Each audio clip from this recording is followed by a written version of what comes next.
Hey, it's Aaron Kushler and welcome to another video from EBSC. In today's video, we're talking about what to do in training when you don't have a lot of time.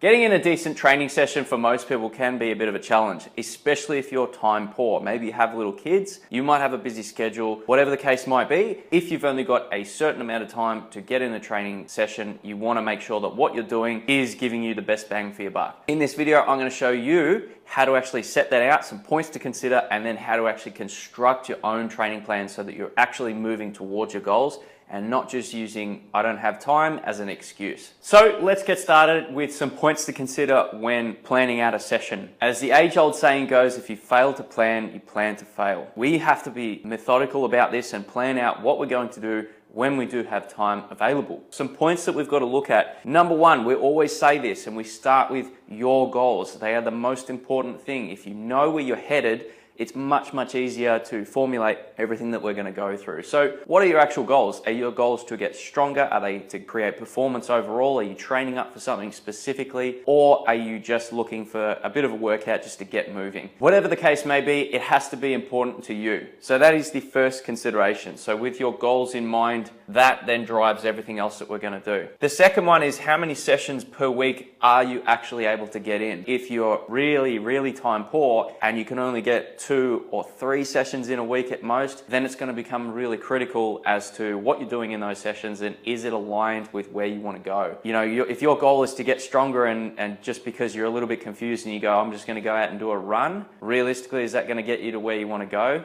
Probably not. Your equipment that you're going to have access to. So when you're doing your sessions, are you training at home or are you training in a gym? Maybe it's a commercial gym. With the method that I'm going to show you and share with you, these are considerations that you need to think ahead of time. So it's no good going in and having this grand plan and then realizing that you can't actually set that up where you're training. And then the structure, the most time efficient structure that we can use. Now, I actually got this method and started using this from Brian Alsrew, and it is a game changer. So if you want to use this method, it is amazing how much work you can get done in such a little time frame. So that's the method that I'm going to share with you right now. Like I said before, I got this method originally from Brian Alsrew from neversate.com. It's worked really well for him and I've also applied it and it's worked really well for me. The method I'm talking about here is using giant sets. Giant sets allow you to get a lot of work done in a short amount of time. They're really adaptable and you can make these up however you want. There's so many different variations. You don't have to literally just follow what we're going to do on the board here.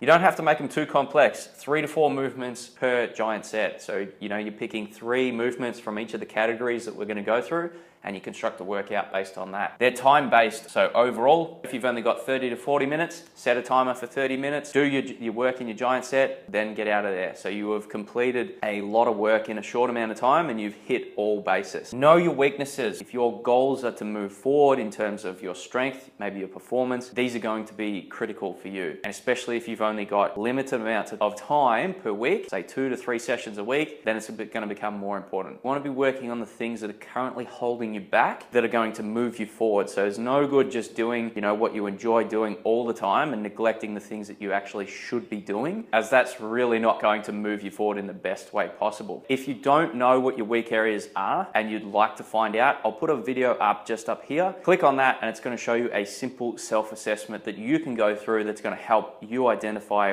where you're weakest at and where might be appropriate for you to actually start spending a bit more time on. And then finally, there's many variations. As we've said before, there's so many different things you can do with the giant sets. As long as you stay in these sort of parameters and you know, chuck in movements that are specific to you, you can make thousands of different variations with this. So let's look at the setup of our giant sets. So there's going to be 4 main parts to it. As we said, there's 3 to 4 movements. I've done 4 here. You can do 3 if you want to. You're going to have main movement A and B, then a core variation, and then your assistance or your conditioning work, depending on what your goals are and what you actually want to do in that session. Main movement A and B are going to be your strength movements. So if your goal is to get stronger, you're going to be picking big compound movements here. So whether they're upper body or lower body, you can actually mix both. I found that works really well too. For an example, you could have something like pull-ups here. Movement B could then be deadlifts. So something that works in the opposite direction. You basically want to have a movement that works in opposite. So for instance, if you're doing a bench press, you want to have a movement that opposes that. So you might be doing like a barbell row or a dumbbell row. Core variation. The reason we chuck in core here and then assistance is these are the first 2 things that go with most people that run out of time. So, you're time poor and, you've got assistance work on your program. I don't have time for that. Mobility work, assistance work, they always fall by the wayside. So now we're going to actually chuck them in our giant set so that we're making sure we're actually getting the proper work done that we need to get done. Core variation, just think pretty simple. So training, forward back movements, side movements, anything that you're bracing. So like resisting rotation or carrying things as well. So what I like to do with this is actually have a carrying variation because carries work the core like nothing else. And then your assistance work and conditioning. So assistance work here is going to tie into where your weaknesses are. So if you've got a muscle imbalance, let's say in the upper body, so you might be round shouldered, assistance work here might be something like band pull aparts or face pulls. So something really simple that keeps you moving. And the way you're going to do this is you're going to go from one to the next, to the next, to the next. Then you'll rest 60 to 90 seconds, then repeat the cycle again. You'd start off obviously as you do this with a lighter weight and you'd be building up to a heavier weight as you progress through the giant sets. These 2 here,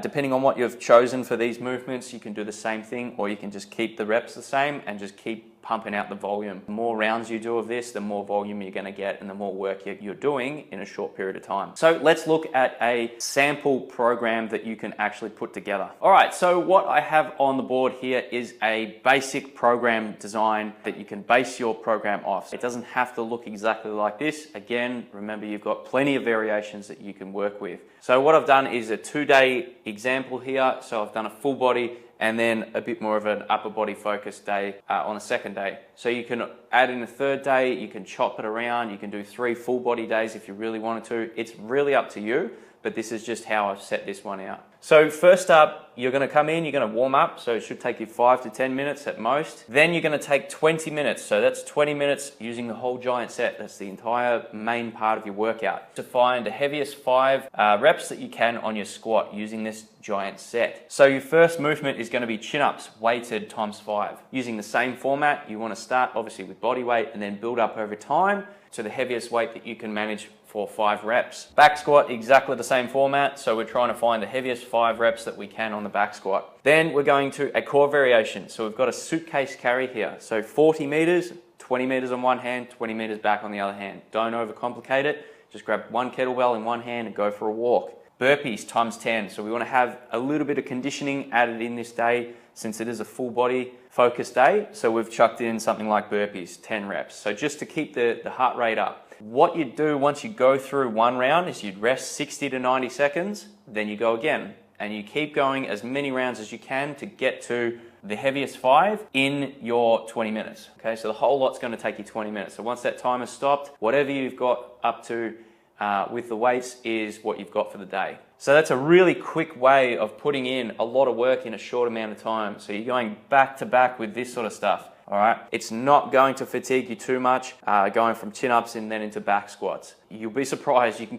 recover from a lot more than what you think you can in between your exercises. So this is not going to detriment you in any way. It's actually going to move you forward once you get used to working out in this fashion. So the second day is a bit more of an upper body focused, primarily same sort of goals. So we're looking for increasing our strength and just overall performance here. Again, warm up. 5 to 10 minutes. We take 20 minutes again going through a giant set. So we've got dumbbell rows, 10 reps on each side. Then we're going to go into a push press. So we're going to find a 3 RM on the push press. It's never going to be, it doesn't have to be a absolute 3 RM, but it's the heaviest weight that you can handle for 3 reps comfortably with good form. Then we've chucked in something like a toes to bar as a core variation here. So 10 reps on the toes to bar. And then Again, here we've gone assistance movement instead of our conditioning movement, which we did on day 1. So we've gone face pulls times 10. So this is to help offsetting the upper body